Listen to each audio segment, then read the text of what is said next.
하나님이 즐기시는 별미, 이런 제목으로 말씀을 드리겠습니다. 여러분은 어떤 음식 좋아하세요? 제일 좋아하는 게 뭐예요? 좋아하는 게 많아서 하나 꼭 집어서 말하기가 좀 그러신가요? 어떠세요? 막상 물어보면 뭐라고 대답해야 될지 그러신가요? 그럼 드시고 싶은 게 뭐예요? 오늘 내가 먹고 싶은 거.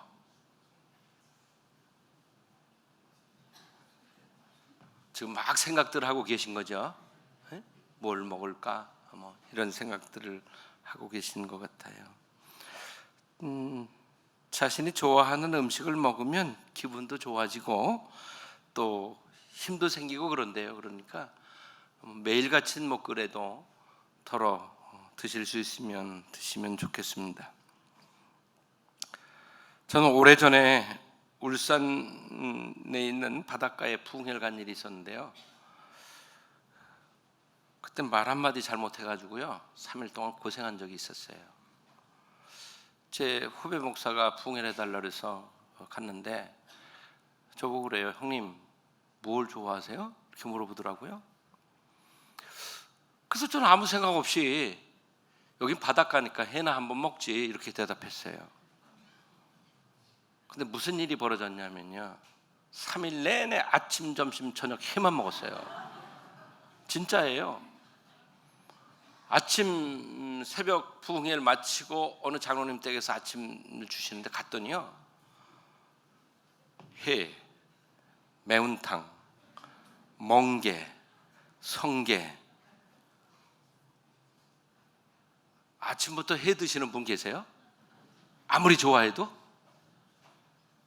그래 보신 적 있으세요? 3일 내내 아침, 점심, 저녁을 그냥 해물로. 야, 그것도 쉬운 일이 아니더라고요. 그래서 그 다음부터는 제가 물어보면 절대 뭘 좋아한다는 말을 안 합니다. 그 다음부터는 물어보면 나는 이런 거는 싫어해요. 그리고 나머지는 다 괜찮아요. 이렇게 얘기를 전략을 바꿨습니다. 아마 당하고 나니까 바꾸게 되더라고요. 깨달았죠. 더러 당하는 것도 괜찮아요. 보면요. 당하는 걸 통해서 우리가 깨달을 때가 있잖아요. 어려움을 당하는 것도 그렇고 내가 생각하지 못했던 것들을 경험할 때 그런 걸 깨닫게도 되고 그러는 것 같습니다. 어떤 게 별미예요? 뭐가 별미예요? 사람마다 다 다르겠죠. 자기가 좋아하는 게 다를 테니까요. 별미라는 말 자체가 뭐예요? 특별한 음식이라는 거죠. 특별한 맛을 가지고 있는 음식을 별미라고 하는데 귀한 음식, 흔하지 않은 음식일 수도 있고요. 흔한데도 어떤 분에게는 그게 별미일 수도 있을 것입니다. 자, 아브라함이 그 상수리 나무 아래 지나가던 나그네들 집으로 초청해서 그 송아지 잡고 그리고 떡 굽고 그 다음에 우유하고 버터하고 진수성찬 차려서 대접하고 그리고 축복의 말을 듣잖아요. 아마 그 지나가는 분들에게는 아마 그게 별미였을 것 같아요. 이렇게 아브라함이 별미를 대접하고 그 바라던 오랫동안 기다렸던 축복의 말을 결국은 듣게 되는 것을 볼 수 있습니다. 저는 육류를 아주 좋아하는 사람은 아니에요. 근데 기억에 남는 육류가 하나 있어요. 그게 뭐냐면 뉴질랜드에 있는 오클랜드 광림교회 부흥회를 갔다가 어느 권사님 댁에서 저녁 식사를 대접해 주셨는데 제가 처음 보는 음식이 나왔어요. 그게 뭐냐면 양갈비였어요. 양갈비. 이렇게 뼈는 이렇게 가고 여기다 머리에다가 이렇게 살을 이렇게 얹어놨더라고요. 근데 그걸 처음 보는 거고 처음 먹는 건데 그게 꽤 맛있었어요. 그 아직도 기억에 생생하게 남아 있습니다. 아마 거기는 양천지니까 그런 것 같아요. 그 이외에도 뭐 양고기를 먹어본 일은 별로 없는데, 그게 저한테는 굉장한 별미였던 것 같아요. 특별한 그런 음식이었던 것 같아요. 그래서 안 잊어지고 기억에 남아 있습니다. 명절이 되거나 또는 부모님들 생신이 되거나 또는 뭐 축하할 일들, 잔치를 할 일들이 있을 때에는 특별한 음식을 만들어서 대접하고 섬기고 우리가 그렇게 하잖아요. 그때 만드는 음식들이 아마 이게 별미가 아닐까 싶어요. 특별히 만드는, 평소에 잘 해먹지 않는 그런 음식들, 그런 것 같아요. 자, 이삭은 사냥에서 잡아온 산 짐승들의 고기를 좋아했던 것 같아요. 내가 이제 나이가 들어서 눈도 어두워지고 기력도 쇠해졌으니까 축복 기도를 해주고 싶은데 들에 나가서 그 짐승을 잡아서 별미를 가지고 오라고 아들 에서에게 그렇게 말합니다. 나를 위해서 나가서 사냥을 해서 자신이 즐긴 별미를 먹게 하면 죽기 전에 마음껏 내가 너를 축복해 주겠다라고 말하는 것입니다. 그 당시에는 아버지들에게는 축복권이 있었고요. 특히 장자들에게는 장자 축복권이라는 게 있어서 장자들에게만 특별히 장자의 축복을 부모님들이 해주었어요. 아버지들이 그렇게 하셨죠. 이삭이 이제 눈도 어두워 늙어서 잘 보이지 않습니다. 구별이 안 됩니다. 그냥 이렇게 보면 이게 누군지 구별 못하는 정도까지 그렇게 된 것입니다. 근데 이 이삭이 그만 눈이 어두워가지고 큰아들 에서에게 장자 축복을 해줘야 되는데 다 아시는 것처럼 누구에게? 야곱에게 장자의 축복을 딱 해줬어요. 그건 속은 거죠. 속아서 그렇게 했는데 사실은 이삭이 속았지만 앞에 창세기 기록된 말씀들을 보면 이게 하나님의 계획이었고 섭리들이었습니다. 이 축복권은 아주 중요한 것입니다. 이삭이 두 아들에게 축복한 내용 그대로 그들의 인생이 진행됐고요. 그대로 이루어졌습니다. 그러면 이 축복은 누구의 이름으로 하나요? 하나님의 이름으로 하는 거잖아요. 우리가 누군가를 축복하게 되면 하나님께서 들으시고 그 복을 주시는 겁니다. 그래서 복 주시는 분은 누구다? 하나님이십니다. 우리 부모님들은 자녀들에게 하나님께서 유임해 주신 축복권을 가지고 많이 좋은 것으로 축복해 주시기를 바랍니다. 자녀들이 잘하면 축복해 주고 싶은 마음이 많이 생기겠죠. 근데 자녀들이 속색이고 말썽 부리고 그러면 축복 나옵니까? 욕 나옵니까? 어떠세요?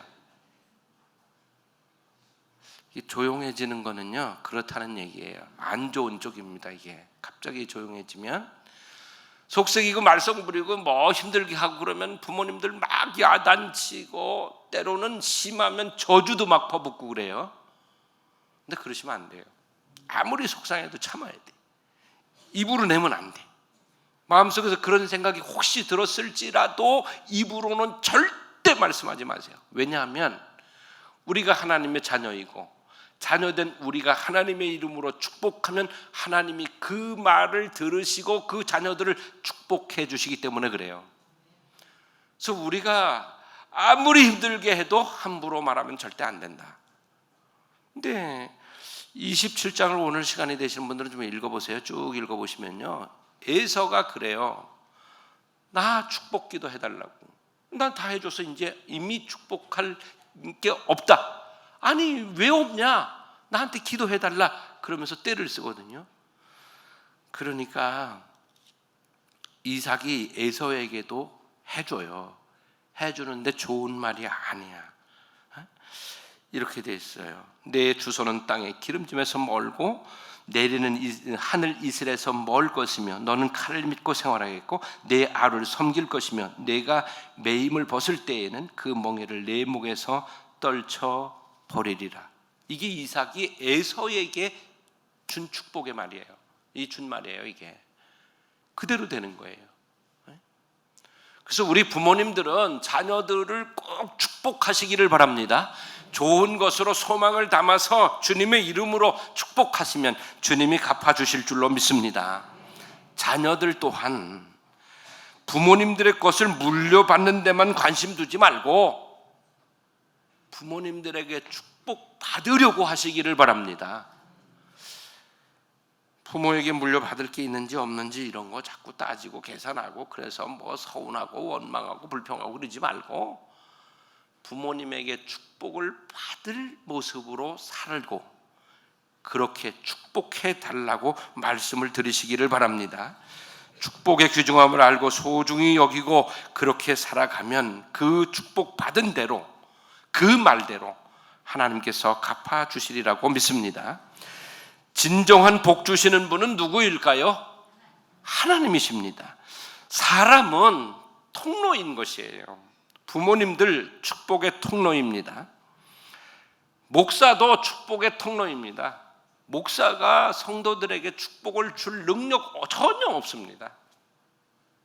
주님의 이름으로 축복하고 그것을 위임해 주셨으니까 하는 거고, 그러면 위임해 주신 분인 하나님께서 축복해 주시는 겁니다. 그래서 부모님들도 자녀들에게 축복의 통로일 뿐만 아니라 성도들에게 목사는 축복의 통로이지 축복을 직접적으로 주는 존재는 아니라는 거죠. 오직 축복 주시는 분은 하나님 한 분, 유일하신 하나님 분이심을 믿게 되시기를 바랍니다. 하나님의 자녀된 우리들은 아버지 하나님을 기쁘시게 하고 축복을 받는 삶을 살아야 할 줄로 믿습니다. 하나님께서 기뻐하시는 그런 별미가 뭘까? 이삭이 지금 에서에게 그러잖아요. 별미를 만들어 내게 가져와서 먹게 하여 내가 죽기 전에 내 마음껏 내게 축복하게 하라, 이렇게 이제 아들에게 말했는데, 여러분, 이삭의 집에는 양들이 천지예요. 그런데 가서 잡아와서 그걸로 별미를 만들어 가지고 오라고 그러셔요. 여러분, 축복은 저절로 오지 않습니다. 노력 없이 축복받을 생각은 버려야 됩니다. 반드시 축복은 수고하는 자에게 주십니다. 그러므로 특히 젊은이들은 부지런히 살아야 합니다. 성실하게 부지런히 자기에게 주어진 일들을 하면서 살아야 합니다. 그래야 하나님께서 축복하시는 거지, 수고 없이 내가 쉽게 하나님께 축복을 받겠다? 이건 이미 생각이 틀린 거예요. 그래서 하나님은 수고하는 자에게 축복하신다 하는 걸 꼭 기억하시기를 바랍니다. 그 다음에는 축복은 때가 있는 거예요. 에서에게 내가 이제 늙었고 내가 언제 죽을지 모르니까 너한테 축복 기도를 죽기 전에 해줘야 되니까 별미를 만들어 오라고 그러잖아요. 이게 때인 거예요, 때. 언제든지 하나님께서는 우리에게 복 주시기 위해서 우리에게 기회를 주시는 거예요. 그게 바로 때예요. 축복의 때, 축복의 시간인 겁니다. 근데 그 시간을 놓치게 되면 어떻게 될까요? 지나가 버리고 마는 거예요. 그래서 우리에게 하나님께서 복받을 기회를 주시면 그 기회를 머뭇거리고 핑계대고 미루지 말고 바로 즉각적으로 그 기회를 잡으시기를 바랍니다. 그 기회를 놓치면 후회하게 되고 말기 때문에 그렇습니다. 별미는 내가 좋아하는 것이 아니라 그분이 좋아하는 것이어야 합니다. 3절 말씀을 읽진 않았는데 3절 말씀을 우리 같이 읽어보시겠습니다. 그런즉 내 기구 곧 화살통과 활을 가지고 들에 가서 나를 위하여 사냥하여. 자, 이삭이 그러죠. 나를 위해서, 너를 위해서가 아니라 나를 위해서예요. 그래서 별미는 바로 그분을 위해서 준비해야 하는 것입니다. 오늘 우리가 읽은 본문 4절 말씀도 다시 한번 같이 읽습니다. 내가 즐기는 별미를 만들어 내게로 가져와서 먹게 하여 내가 죽기 전에 내 마음껏 내게 축복하게 하라. 아멘. 내가 즐기는 별미를 만들어 내게로 가져와서 먹게 하여 그랬어요. 여러분, 제가 그 부흥회 갔을 때에 아침에 해물로 한 상을 차려주신 장로님 가정은요, 부산까지 가서 장 봐왔대요. 야, 이게 난감해. 부산까지 가서 장 봐온 걸 이걸 아침에 먹어야 되잖아요. 그래서 주여 믿습니다 하고 먹는데 잘 먹혀지지가 않잖아요. 아침에는 더더군다나 해물을 먹으러. 여러분, 별미는 그분을 위하여 그분이 좋아하는 것으로, 그분이 기뻐하는 것으로 만들어야 별미인 거예요. 그분이 싫어하는 걸 만들어주면 아무리 정성이 들어갔어도 그게 별미가 될 수 없어요. 그분에게는. 본인에게는 별미일 수 있지만 그분에게는 별미가 아니라는 거죠. 여러분, 하나님의 자녀인 우리들은 아버지 하나님을 위하여 아버지 하나님께서 즐기시는 별미를 만들어서 아버지 하나님께 가져다 드려야 합니다. 그러기 위해서는 아버지 하나님께서 좋아하시는 것이 무엇인지 우리가 먼저 알아야 되겠죠. 하나님은 영이시기 때문에 무슨 음식을 드시는 분은 아니에요. 그럼 하나님께서 가장 좋아하시는 별미는 도대체 뭘까? 하나님에게 별미는 뭐냐는 거예요. 자, 저를 따라서 한번 해보세요. 예배입니다. 하나님이 기뻐하시고 좋아하시는 별미는 예배예요. 아멘. 요한복음 4장 23절과 24절 말씀을 같이 읽으시겠습니다. 아버지께 참되게 예배하는 자들은 영과 진리로 예배할 때가 오나니 곧 이때라.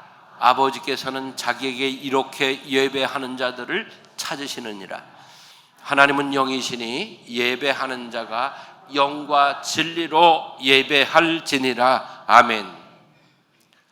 하나님께서 찾는 사람들이 있대요. 어떤 사람들을 찾으시나 봤더니 영과 진리로 예배하는 사람들을 찾으신다는 거예요. 하나님이 기뻐하시는 별미는 하나님의 자녀된 우리들이 하나님 앞에 예배하는 것, 예배의 자리에 나와서 예배 드리는 것입니다. 오늘도 아침에 교회에 나오시는데 더우셨죠? 어떤 분들은 아마 오늘 너무 더워서 쉬어야 되겠다, 그리고 집에 지금 계시는 분들도 계실 수 있어요. 여러분, 예배의 자리에 나와서 하나님께 예배하는 것이 하나님이 기뻐 받으시는 별미예요. 왜 그런지 말씀드릴게요. 예배를 통해서 하나님께서 하나님의 자녀들을 만나시고 하나님의 자녀들의 이야기를 들으시고 하나님의 자녀들에게 꼭 필요한 말씀을 주시고 자녀들이 드리는 것을 받으시고 자녀들에게 축복하시는 시간이기 때문입니다. 예배가 바로 그런 거예요. 요즘은 예배 드리는 방법이 여러 가지 방법이 있어요. 집에 앉아서 TV만 켜도 채널이 여러 개, 이렇게 기독교 방송만 해도 여러 채널이 있어서 그 앞에 앉아서 예배하고 그런 분들도 있어요. 여러분, 진정한 예배는 하나님 앞에 오는 거예요. 예배의 자리에 나오는 거예요. 하나님의 성전에 나오는 거예요. 하나님께서 눈과 귀로 계시는 성전에 나와서 하나님 앞에 예배 드릴 때 하나님 기뻐 받으시는 줄로 믿습니다. 그러면 어떻게 예배할 때 하나님 기뻐 받으실까? 로마서 12장 1절 말씀을 같이 읽으시겠습니다. 그러므로 형제들아, 내가 하나님의 모든 자비하심으로 너희를 권하노니 너희 몸을 하나님이 기뻐하시는 거룩한 산 제물로 드리라. 이는 너희가 드릴 영적 예배니라. 아멘. 우리 하나님께서 예배를 통해서 받으시는데 무엇을 받기를 원하시는가 봤더니 우리의 몸을 거룩한 산 제물로 받으시기를 원하시는 거예요. 우리의 몸을 제물로 드리려면 어떻게 해야 돼요? 무조건 성전에 와야 돼요. 성전에 와서 예배할 때 우리의 몸을 제물로 받으시는데 그게 바로 하나님께는 별미인 거예요. 이렇게 드리는 예배가 하나님이 기뻐 받으시는 영적 예배라고 말씀하고 있는 겁니다. 여러분은 오늘 이 예배에 참여하심으로 그 몸을 하나님께 산 제물로 하나님이 기뻐 받으시는 별미로 지금 드리고 계신 것입니다. 하나님께서 예배를 받으시되 그 예배를 별미로 받으시고 축복하신다는 것을 이제 기억하고 앞으로는 예배를 통해서 하나님께 기쁨 드리고 축복받게 되시기를 바랍니다. 그리고 우리 하나님께서 기뻐 받으시는 별미는 뭐냐 하면 복음을 전하는 일들이에요. 주님의 마지막 명령이요 부탁은 복음을 전하여 구원받게 하는 일이었습니다. 주님이 이 땅에 오신 이유도 구원하기 위해서 오신 거고, 주님이 십자가를 지신 것도 구원하기 위해서 오신 거고 하신 거고, 주님이 우리의 기도에 응답하시는 것도 우리에게 축복하시는 것도 다 우리를 구원하시기 위해서 하시는 일들입니다. 그럼 주님이 우리에게 마지막으로 부탁하시고 성천하신 말씀이 있는데 그 말씀을 좀 읽어보겠습니다. 마태복음 28장 19절 20절 말씀입니다. 그러므로 너희는 가서 모든 민족을 제자로 삼아 아버지와 아들과 성령의 이름으로 세례를 베풀고 내가 너희에게 분부한 모든 것을 가르쳐 지키게 하라. 볼지어다 내가 세상 끝날까지 너희와 항상 함께 있으리라 하시니라. 아멘. 복음 전하는 일, 그래서 주님이 가르쳐 주신 것을 가르치는 것, 그래서 주님의 제자가 되게 하는 일들, 바로 이 일들이 하나님께서 기뻐하시는 일입니다. 만나는 사람들 또는 가족들, 이웃들, 친구들, 직장 동료들 또는 해외에 선교하는 모든 일들, 하나님께서 기뻐하시는 별미예요. 누군가를 구원받게 하기 위해서 하는 모든 행위들이 다 하나님이 기뻐 받으시는 별미인 겁니다. 여러분, 하나님께 이 별미들을 드리시기를 바랍니다. 얼마든지 이 별미 드리고 축복받을 수 있습니다. 그리고는 우리가 사랑으로 하는 모든 일들이 하나님이 기뻐 받으시는 별미입니다. 말씀드린 것처럼 하나님은 영이시기 때문에 무엇을 드시거나 하시는 분이 아니에요. 우리들의 마음과 정성을 받으시는 것입니다. 또한 누군가 대신 받게 하시기도 하십니다. 대신 받게 하고 그가 받은 것을 당신이 받은 것으로 그렇게 생각하십니다. 마태복음 25장 40절 말씀을 같이 읽으시겠습니다.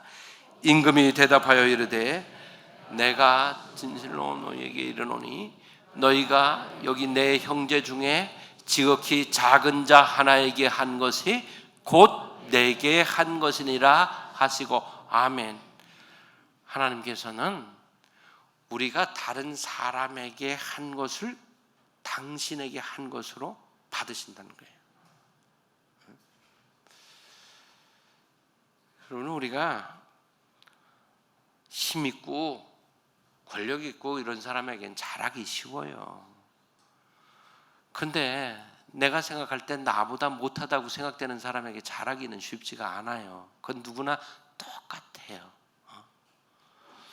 근데 우리가 저기 보면 말씀에 그랬잖아요. 내 형제 중에 지극히 작은 자 하나에게 한 것이 곧 하나님께 한 것이라고 말씀하는데, 지극히 작은 자는 뭐냐면 힘없는 사람 말하는 거예요. 내 기준으로 보면 나보다 못한 사람, 나보다 연약한 사람, 나보다 덜 가진 사람, 나보다 덜 건강한 사람, 이렇게 보면 돼요. 근데 요즘 참 부끄러운 일들도 일어나곤 하는데요. 가난한 나라에서 우리나라에 돈 벌러 온 사람들 함부로 해가지고 국제적으로 망신당하고 이런 일들이 일어나요. 그래서 뭐 장갑 달라고 그랬다고 장갑은 안 주고 사람을 팼는데 또 그게 영상으로 또 퍼져가지고 또 이렇게 나라에 문제가 생기고 그래요. 사실 부끄러운 일이에요. 우리가 이만큼 먹고 살고 이만큼 누리고 사는 게 된 지 얼마나 됐어요? 그렇죠? 얼마 안 됐잖아요. 우리도 여기 이 자리에도 해 고생스럽게 가서 돈 벌어 오신 분들이 계시거든요. 그때 가서 무슨 대접을 받으셨겠어요? 좋은 대접 받으셨겠어요? 고생하고 멸시당하고 그러시면서 수고했잖아요. 그래서 오늘 이렇게 세우셨다고요. 근데 우리보다 좀 가난한 나라에서 왔다고 함부로 하고, 또 그렇게 해서 결혼해 온 사람들 그냥 무자비하게 때리고 죽이기도 하고, 이런 일들이 일어나고 있는데 이건 교만의 극치인 거예요. 개구리가 되면 올챙이적 생각을 못하는 거죠. 그러니까 그렇게 함부로 하고 막 학대하고, 그냥 어떻게 그렇게 하는지 모르겠어요. 여러분, 우리가 작은 사람 하나하나에게 하는 것이 다 하나님께 하는 것으로 하나님이 받으신대요. 그래서 그런 분들에게 우리가 함부로 학대하고 함부로 행한 거 하나님께 함부로 한 거야. 하나님을 때린 거야. 하나님의 돈을 떼먹은 거야. 그럼 우리가 그런 걸 잘 생각해야 돼. 하나님께서 받으시는 거다, 하나님께 하는 거다 생각을 하고, 우리 그리스도인들은 정말 나만 못한 사람들, 어려움에 있는 사람들, 가난한 사람들에게 절대로 함부로 하면 안 돼요. 특별히 잘해야 할 필요는 없을지라도 정당하게는 해야지. 그분들이 억울하지 않게 해야 되는 게 맞아요. 특히 우리 교회 안에서 기업을 하는 분들은 절대 그렇게 하지 마십시오. 왜냐하면 우리가 행한 것이 하나님께 그대로 받음이 되셔서 하나님이 축복하실 거냐 혼내실 거냐가 결정되기 때문에 그래요. 그래서 정말 하나님의 축복을 받고 살려면 이제 적은 소자 한 사람 한 사람에게 우린 사랑으로 해야 합니다. 그래야 하나님께서 그걸 받으시고 하나님이 축복하시는 거죠. 요한복음 13장 34절의 말씀을 같이 보시겠습니다. 새 계명을 너희에게 주노니 서로 사랑하라. 내가 너희를 사랑한 것 같이 너희도 서로 사랑하라. 아멘. 이게 하나님의 명령이에요. 사랑하는 거. 그래서 우리가 사랑으로 구제하고 나누고 봉사하고 섬기고 대접하고 하는 이 모든 일들을 사람을 향해서 한 것 같지만 하나님이 다 받으신 거예요. 여러분, 우리가 사랑으로 이렇게 나갈 때 하나님에겐 그 행위 하나하나가, 마음 쓰는 거 하나하나가 다 별미가 돼서 하나님 받으시는 거예요. 그렇게 하시고 축복해 주시는 겁니다. 그 밖에도 하나님께서 기뻐하시는 별미들은 성경에 창세기부터 계시록까지 곳곳에 보석 박아놓듯이 계속 박아놓으셨어요. 그 보석들을 찾아내세요. 그 보석들을 발견해내야 돼. 아무리 보석이 숨겨져 있어도 발견하지 못하면 아무 쓸모가 없는 거예요. 하나님은 성경 속에다가 하나님이 별미로 생각하는 그 축복할 만한 것들을 다 박아놓으셨기 때문에 그건 우리가 찾아내는 거예요. 설교를 듣다 찾아내시고, 말씀을 읽다 찾아내시고, 또 묵상하시다가 찾아내시기를 바랍니다. 그리고 그 찾아낸 보석들, 하나님이 기뻐하시는 그 별미들을 그대로 실행하시기를 바랍니다. 그럴 때 하나님께서는 축복해 주실 줄로 믿습니다. 하나님이 별미를 받으셨으니 축복하시는 것 당연한 일입니다. 그때 깨달아지는 대로 별미를 하나님께 드리고 변하지 아니하는, 그리고 그 말씀 주시는 축복 그대로 이루어지는 그런 축복 속에 인생을 살아가게 되시기를 주님의 이름으로 축원합니다.